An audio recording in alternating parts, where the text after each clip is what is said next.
is Lisa Connors-Vogt. I'm an executive and leadership coach, and thanks for joining me for the Founders and Startups podcast. Today, I am here with Laura Early. She is co-founder of Wise Advise and Assist, based out of the DC area. Hey, Laura, how are you today? Hey, I'm doing great. How are you? Good. Thanks for joining me. I'm excited to learn more about your journey and why you and your co-founder started the company and all the great things that you're up to. I know that you are expanding. I saw you have a list of job openings on your website, so that's exciting. So tell me, what is Wise? What is Wise Advise and Assist? Yeah, so Wise Advise and Assist Team, or WISE for short, is a virtual assisting agency powered by military spouses. So we exist to enable military spouses and small business owners have the life, family, and career that they've always dreamed of. And that looks a little bit different for everyone, but one of the things we found over the years is that military spouses and small business owners have a lot in common. Military spouses struggle to maintain a career because they move every 2 to 3 years, and they're constantly having to adapt to new places, new things, new situations with spouses deployed, school situations, whatever might be going on. And small business owners face similar challenges in different ways. They have to be adaptable in their business. They have to make the choice between family and business sometimes. They don't have enough time in their day to accomplish all the things that they need to do. And so we found this marriage within providing the career for the military spouse who needs a flexible remote career, and then providing service for small business owners who are sick and tired of talking to 50 different people to outsource their work, because really the whole point of outsourcing is to get your time back so that you can focus on what's important in the business, or you can have more time for those things in your life that you enjoy. So that's what we used to do, to serve those two populations well, and we've been doing it for almost 5 years now. Fantastic. And I want to learn more about your business, but before we go there, tell me about your background. Like what jobs were you doing prior to this? And you must be a military spouse, so maybe you can share some things about that. Sure. Yeah. My background, my resume looks a lot like a military spouse's resume. I had a stable career. I started my career in nonprofit project management and event management. Loved that, traveled the world, did some really awesome things as a part of some really cool projects in Southeast Asia. And then I decided to marry my husband, who is in the U.S. Army. And all of that came to a halt because back when we got married, virtual work really wasn't a thing. And my company was too small, and it wasn't really familiar enough with virtual work for me to go virtual. So I found myself in the middle of North Carolina with, a degree and some pretty good experience in the working world, but having no clue what I was going to do next. And so I actually went back to my special ed roots, which is what my degree is in. And I worked as a behavioral therapist for a while. And I also ran a small e-commerce business for a little bit. So a very mixed background. I did a lot of volunteering. So I worked with a lot of nonprofit boards and continued kind of that nonprofit work. And that's where I met my business partner. We were both stationed in South Georgia together, and we're volunteering on a board together, a spouse's board for a military project. And we met and just started having conversations around how sick and tired we were of changing jobs, how tired we were for working for people that didn't understand our lifestyle, didn't understand that we don't have predictability. My spouse could literally come home today and say he's leaving tomorrow, and I have to be like, sure, okay, we'll figure that out, and figure out, Right. all the things that go along with that to run your household. And so, yeah, I started as a conversation, many conversations over breakfast and lunch, just dreaming about what we wanted for our careers for the future and what we wanted for our peers and friends in the military spouse community. So if you had asked me when I graduated college if I would be an entrepreneur, I would have laughed at you. I'm like, no, I'm going to work in nonprofit and do project management, and maybe do consulting someday. But it's really interesting to look back now and see all these different things in my path that not only have led me to where I am, but also helped me in what I do now. It's amazing how much having that behavioral background, behavioral expertise really helps in running and leading a team, and being able to read and understand people, especially when all you do is communicate virtually. Right. It's so interesting how I find this with entrepreneurs over and over again. We Yeah, draw on all those different aspects of our background, even things that we love to do as a child, maybe early sports, but your sure. earlier responsibilities in your career, they all come into play at some point. And it's Yeah. unexpected when you're doing it, right? You're like, wait a minute, how do I know that? Oh yeah, 15 years ago I did this thing. Right. And well, and I thought too, like when I was working in behavioral health, I was like, I'm just doing this because it literally was the only job I could get. I applied to like 75 jobs when we first moved after we got married, and they were the only one that called me back and made me an offer. So I was like, sure, I'll do that. It'll be temporary. And then, Hmm. little did I know I would jump from that career field into, what we're doing now with Wise. And what's your co-founder's name? Her name is Diana Jaquith. Okay. And where is she based? Is she still in Georgia?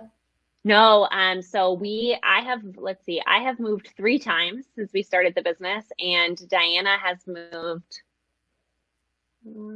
twice, and we have over 30 moves on our team in the last 2 years. So we move a lot, but Yeah. she is now in Tennessee. So I'm in DC, in the DC area. She's in Tennessee. So even we are virtual with each other. The whole team works kind of virtually independent of each other. Oh, yeah. I'm so eager to learn more about that and how you manage all that. Yeah, To give us a little bit more background, though. So, sure. what was the first step into you creating the team beyond those conversations? What was the first gig you guys actually landed as part of having a company? Yeah, so we had a couple of clients. Diana had freelanced a little bit separately. I had freelanced a little bit separately. So thankfully, we had these amazing clients that we had been working with who trusted us to say, sure, I'll sign up and do it under this new business. And Okay. I think back now and I'm like, wow, they were crazy, but maybe they really believed in us.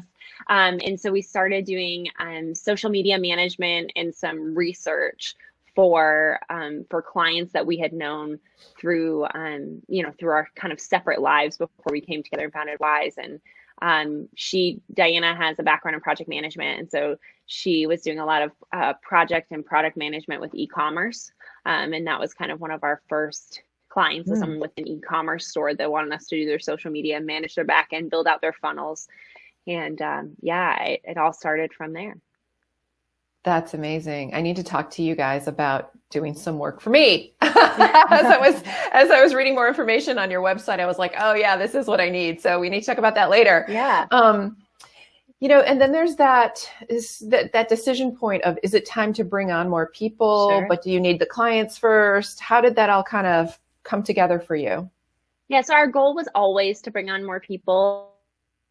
We started with the two of us. We needed to start with the two of us, everything established. All the paperwork, all the filing, do Yeah.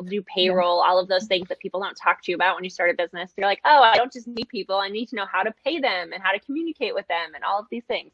So we Right. really just started one at a time.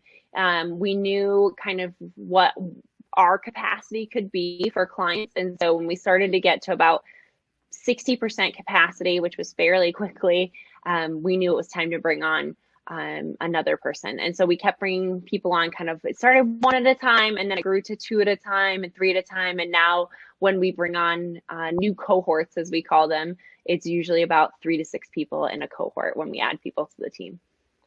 Really? Yeah. Wow. And then are you doing it that way because there's an onboarding process that you've created?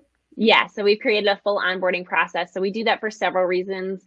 One is because there is an onboarding process, and it helps create any simple timeline for our team, because we're not all in an office. So we need to know they're going to go through onboarding, then they're going to be available for additional training if they need it, which would be in another department, or they're ready to go on for projects, or so they're available for staffing. And part of it is too, we work virtually and we see about, this much of each other, like we're seeing right now. And so Right. it's really nice for new team members to start with other new team members who are brand new to Wise. They're brand new Mm. sometimes to working virtually. So they have that other person to be like, do you have questions about this? Does this seem strange? What's going on? Am I crazy? Is this overwhelming? Just that person to Yeah. kind of bounce ideas off of, and to not feel so new, because it can feel really isolating when you're the only new person. So we try to make sure that no one is the only new person. Right. So what are some of the things that you do in your onboarding process? Yeah, so we start with a little WISE 101, as we call it. Who are we? History of the company. Who's who here at WISE? We love owls because that's our logo. So we have some fun Mm-hmm. bird jokes. And so we talk about who's who, what systems do we use? How does payment work? They go through our handbook. They go through a persona training or customer avatar is what sometimes people call that. So they learn who our clients are, what they're all about.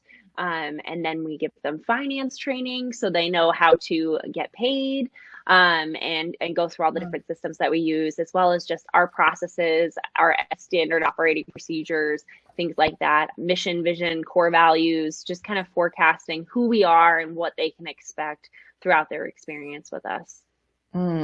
What expectations do you set for them in terms of their availability? And this being a Sure. remote workforce, I'm sure that's really challenging. So how do you set that up right from the beginning?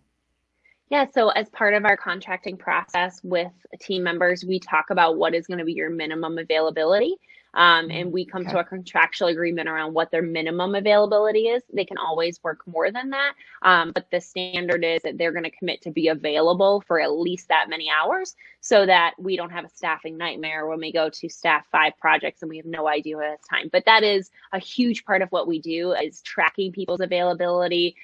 Are they at capacity? Are they not? How close are they to capacity? So we know Right. when it's time to recruit again as a team.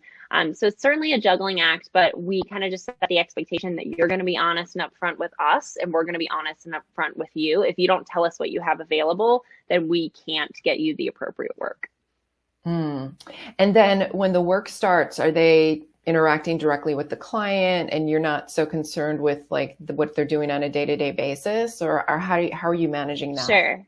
Well, it depends on what position they're coming into on our team. So Okay. every client at WISE is actually assigned a project manager, and that's the person who has gone through project management training, client communication training, client facing training, and they are the face to the client. And then they have implementation teams under them that they task different things out to. So if they're client facing, then yes, they've gone through all of that, what's expectation. But if they're an implementer, they haven't quite done as much client facing preparation. But Okay. it's a lot of trust. We say this a lot of time. They live record their time. We have a couple different softwares to keep an eye on that kind of stuff. But if they record their time dishonestly, it's really hard for us to catch them in that unless they recorded like 10 hours to build out a huge social campaign and we don't have a social campaign, then clearly they didn't spend 10 hours on it. Right. But we're putting a lot of faith and trust into our people that they are doing what they say they're going to do. But we find, and actually studies show, that virtual workers are significantly more productive than people in an office because we don't actually have to worry about someone coming in and hitting their timer and shooting the breeze with a person next to them. They're actually only recording time from when they're actively doing work on a project. So that helps us as well to be able to mitigate some of that stuff that you see in traditional office settings. Well, let me ask you, you said they live record their time. What does that Yeah. mean? Tell me more about that. Yeah, so we use a software called Harvest, and there's actually a recorder that pulls up under each project because they record their time for each client differently.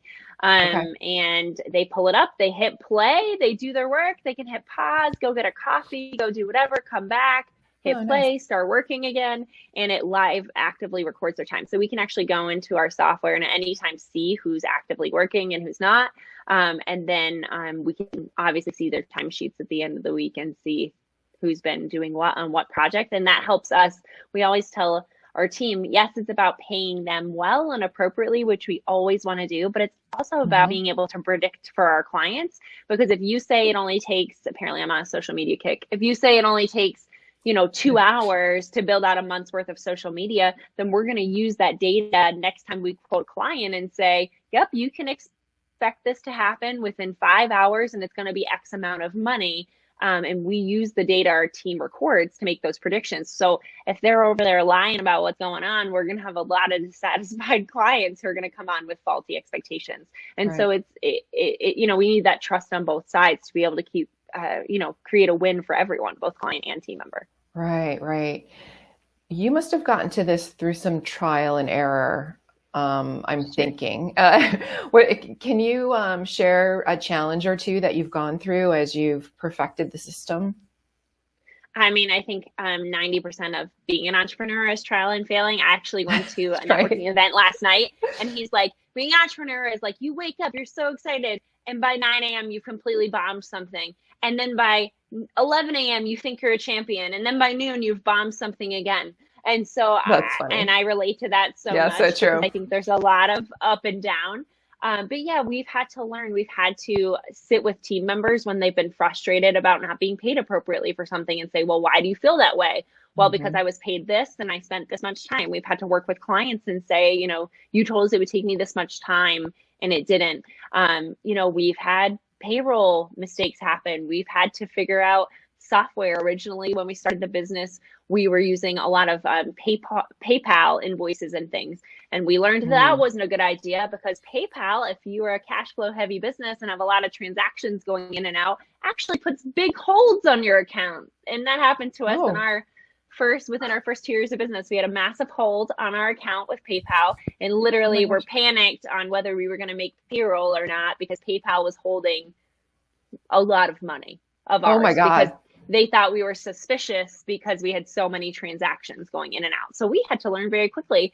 While that was, we thought, an inexpensive, good way to do things, nope, we have to go to formal banking and we had to go to higher level, both payment and invoicing softwares, kind of quicker than we were ready for. But that was probably one of the scariest moments of my first few years of being an entrepreneur, like the call with my business partner of, okay, if this client pays by this day, then we're going to be able to pay everybody. If we don't get this by this day, then you and I won't take paychecks and we'll pay these people. And having to be really honest with our team around, hey, we might be a few days late on payroll, not because we don't have the money, but because it's held captive. So there's some Wow. really funny things that happen. And that's one of the things with being an entrepreneur and testing and learning different softwares, you don't always think to look at, now I do, what their limitations are and what their policies are around certain things. So you don't have, someone holding all your money and you're not sure if you're going to make payroll. That's a little scary. Terrifying. That would be Yeah. terrifying. Yeah. Wow.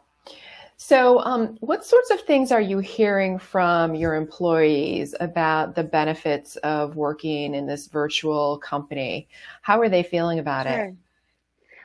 Well, that is one of my favorite things. It is still so crazy to me that we have someone on our team right now who applied 3 times to be a part of our team. And Oh, when she said that to us in her founders level interview, I was like, what? Like, that's so flattering that you wanted to be a part of yeah. this. But the reason that we find so much success within our team and we find that contentment is because, especially for a military spouse, they need this type of work. They need something that is flexible to their schedule.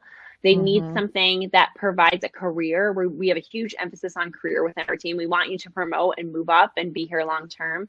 And we really Hmm. care about our people. Military life, especially for those in our team that are connected to the military, it's not easy. There's a lot of things that change. You spend a lot of seasons without your spouse or significant other or Right. however you're connected to the military. And those seasons can be very lonely and isolating. And so we find that our team provides an extra layer of support to one another without even being asked because we know what it's like. We've been there. And I think just the ability for them to be flexible. We don't mandate you must be in your office from 9 to 5 every day. So if you want to work from 6 to 12 so that you can go pick your kids up from school and be a full-time parent for the afternoon, they have that ability with us. Or if they want to go do that gym Hmm. class, they have freedom to do that. So we find that by encouraging them to have contentment in their life, their personal life as well as business, it's caused a lot of contentment for them on the team and a lot of happiness and just recognition of this is somewhere I want to be and somewhere they tend to stay. Right. Yeah. I don't know the stats behind this, but I have heard stories Sure. about challenges within the military community Yeah. because spouses lose their job. Like I'm working for 2 years and then I have to quit. And then Hmm. what am I going to do when I move Yeah. somewhere else? And so it must feel good to be able to create a solution for that. Yeah, I think, so much, and I've experienced this personally, so much changes every time you move, right? You have to Yeah. get everything from a new hairstylist to a new doctor to new schools to a new house. And if your financial situation is not stable because you have your spouse's military income, but your spouse's military income goes a long way in Georgia and doesn't go quite as long in DC. And maybe you like to send your kids to private school, or you like to be a part of this really expensive gym or whatever it is. So having that financial stability allows our team members to be able to have life consistency when they move. They don't have to give up, because I can think of, I moved from Colorado to DC, and that was such a big change in our just our home. We have way less square footage for way more money. And so it's welcome to nice DC. Right. It's nice for me to have my income and not be fully relying on my husband's. So our way of life hasn't changed that much. And when you move all the time, it seems silly to be like, oh, I have to give up this self-care thing or give up this or this, but that's really significant for someone and their emotional health and well-being, especially if they're doing it every 2 years. Yeah. How are you creating community amongst your workforce? Are there tools that you're using where people are sharing what's going on in their lives? Yeah, so we use Slack. If you don't have Slack and you're on a virtual team, you should get it. They don't pay me to say that. I just think they're awesome. Right. And we use that. So we have a whole water cooler channel, which is 4 things that you would say in an office at a water cooler. So it's anything from someone sharing a gift to someone being like, has anyone else lived here? Has someone's kids did this? Something happened here. This is what we did for Valentine's Day. This is what my spouse didn't do for Valentine's Day. Anyone else? Just kind of fun banter conversation. And so there's that. And then we have community development within our team. So we do virtual coffee hours where people hang out and work together. We have what we call our pod program. Every team member is assigned to a pod, which has a leader, and that leader is in charge of just mentorship, training, and development. So they're connecting that way. We are huge on just having a strong company culture and a strong sense of community. So we do things every day to intentionally build community. Because you have to be extra intentional about it in the virtual world, because if I don't see you in a meeting that day, right, I haven't seen you all day. I don't see you in the office. And so you could be having a really terrible day and no one at work knows because you didn't say something or you weren't in a meeting. And so we try to be really intentional to have a touch point with every single team member every day, just saying, hey, how are you? Like, great job this week, whatever's going on. If you need anything, let me know. And that comes from multiple different areas on our team, but especially virtual. It's really important to have those touch points and to intentionally reach out to everybody. Who's responsible for that, Laura? Are you just kind of doing it, or do you have someone that is their job responsibility? So it's a little bit of mix. My actual role is people operations. So anything that involves people at Wise is me. Anything that involves systems and operations and technical stuff is my business partner. Okay. And she loves that stuff and is very well suited for it. And I'm thankful for her every day, because I would not be a happy person if I had to come in and look at spreadsheets every day. So I lead the charge with a group of leaders on my team. So we have our pod leaders in charge of community development. And then our leadership team on the team is a huge part of this as well. And we talk to even our project managers. How do you interact with your project team members? Have you checked in on them? Have you done more than just task them with a to-do this week? Have you asked them how they're doing? And so some of it is very intentional and it's done by a team of leaders, but some of it I think comes very naturally to the population we have on our team, being military connected people. They're used to having to build community and reach out to people. And so we have a wins channel on our Slack where, and it's so cool because it's usually not leaders, it's usually team members that are shouting each other out for all kinds of things. And so I think some of it is natural, but I don't think if we weren't intentional about it and if we didn't have different leaders in charge of it, it wouldn't be as strong as it is. And do your employees who are in the same geographic area, excuse me, do they get together? Sometimes, yeah.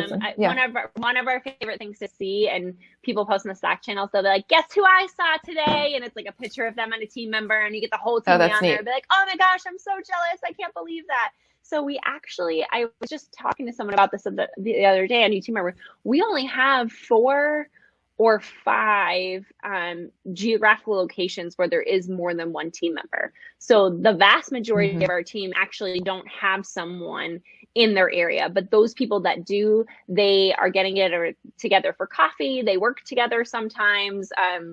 Some of them have become really good friends and they hang out together or they volunteer together. So we definitely do see that. Mm-hmm. But Nice. we wish it could happen more often, that our entire team could be together. Yeah, that's cool. This is such a great culture you're Mhm. building. Congratulations. Thank Um, you. how many employees do you have now? So we have, let me see, we just added a bunch. We have close to 40 team members, and we're growing, really every day. We added 3 last week, 3 this week. We've got more coming in March because, like you said earlier, we're in a really big recruiting season. So, Mm-hmm. we will probably add another 6 to 8 team members in the next 6 weeks.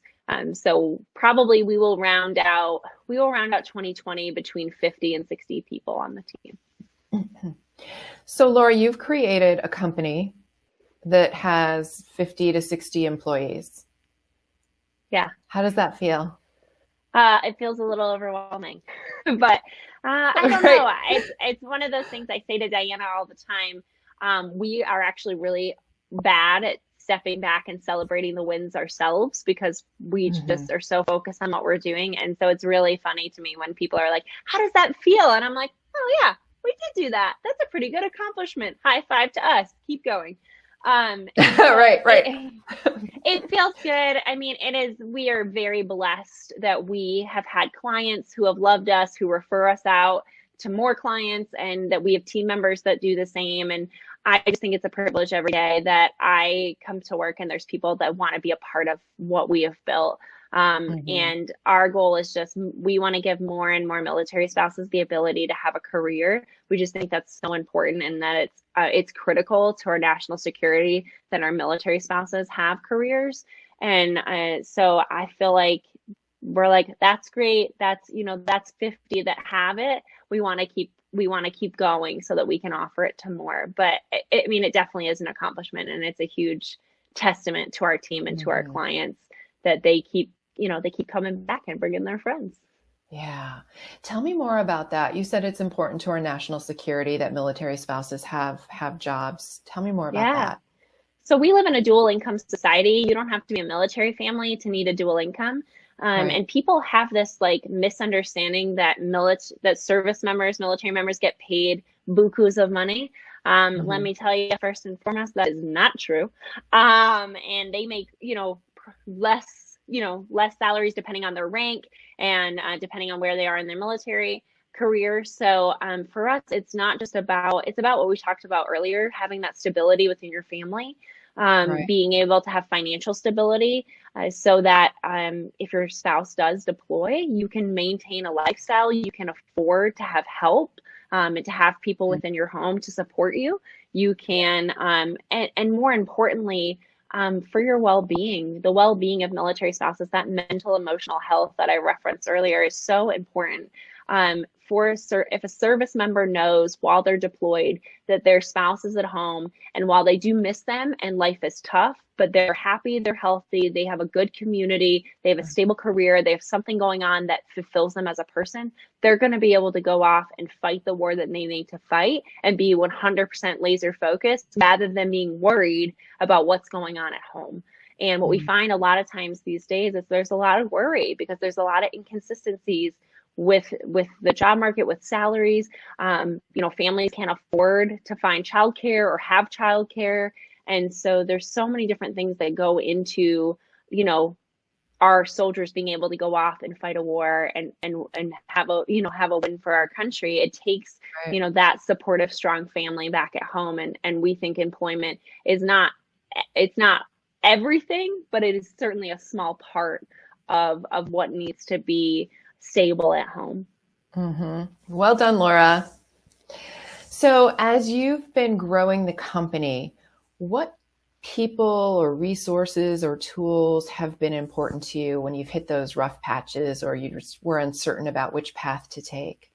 Sure. I mean, having a co-founder is just a lifesaver every day. I don't know how people do this alone. I would have quit like 4 years ago if I had done this alone, because having someone in it with me who I can talk to, who understands what's going on her rough days, I can be like, don't worry, we've got it. We'll figure it out. You know, see, we conquered that thing last week. We can conquer this. Right. And she Right. does the same for me, because if you know, there's always days in the entrepreneur that you're like, am I doing this right? Should I quit and go work for the man? Is this worth it? What are we doing? Is this the mistake that's going to collapse the whole business? Those are days. So whether that's a co-founder or it's a mentor, Right. you need community. Community has been essential to not only my success, but my survival as an entrepreneur, having people to lean on, bounce ideas off of, encouragement, providing encouragement support, and also to poke holes and be like, what do you think you're doing over here, Laura? That's not going to work. You need to do it differently. So you need strong people who are willing to provide, you know, accountability and critical support, but also encouragement. And then just tapping into, there's so many resources out there for entrepreneurs that I don't think many people know about. The local SBDC for us, Small Business Development Center, was really crucial in our early days, helping us figure out whether we needed to be an LLC or not, whether we needed to, you know, when we went to become an S Corp, should we do that? Should we not? What type of legal agreements do we need? What do we need for HR? What needs to happen over here? Because I have yet to meet an entrepreneur that entered into entrepreneurship and finding a business who knows all of that stuff and is like, A I lot. know exactly what to do. Right. There's I a know lot. exactly what software to use and how to do this and how to run payroll and all those things. So definitely the local community, entrepreneurship community for us has been really important. Small businesses, but finding community, having a mentor, talking to people who have gone before you, who have done it. There's so much wisdom in that. Talking to other people who have walked this road.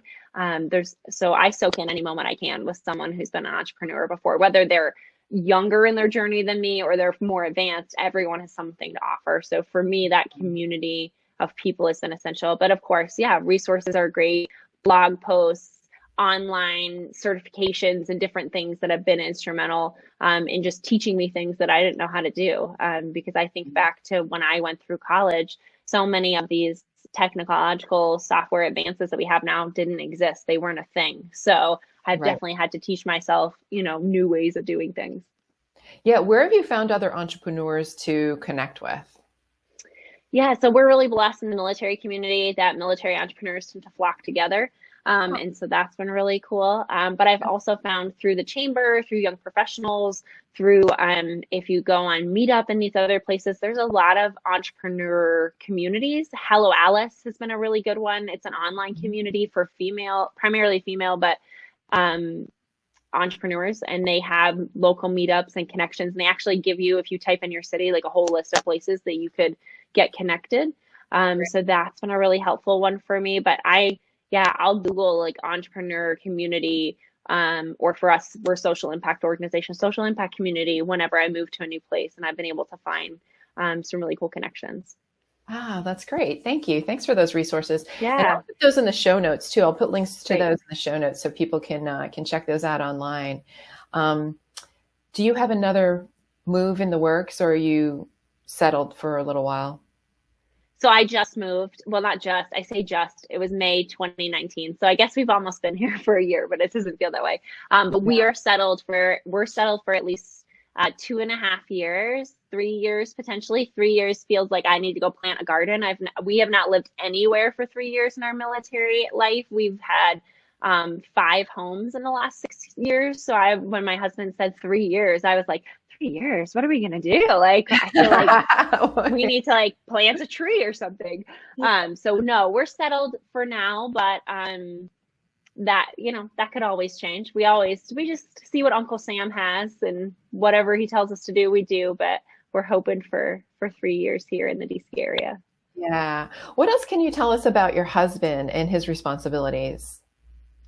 Yeah, so he actually has a very non-traditional job here right now. He is working with Congress right now, which is really an interesting thing for us, a little bit different than your typical active duty assignment. So Right. we're really blessed that he's in a stable, kind of interesting fellowship job right now and is not deployable, which is a huge one for us because we've been through 3 deployments in about the last 5 years. So we've done a lot of that. So that's really good for us. But yeah, he's in the Army. He loves it. And I want to support him the best we can. But as long as he loves it and he feels like it's where he's supposed to be, that's what he wants to be doing. So we'll be here for this special assignment for a little bit, and then we'll go back to what we call the real Army, where he'll go back to jumping out of planes and doing really dangerous things. And, he likes to find the most dangerous thing to do, and that's what he wants to do. So.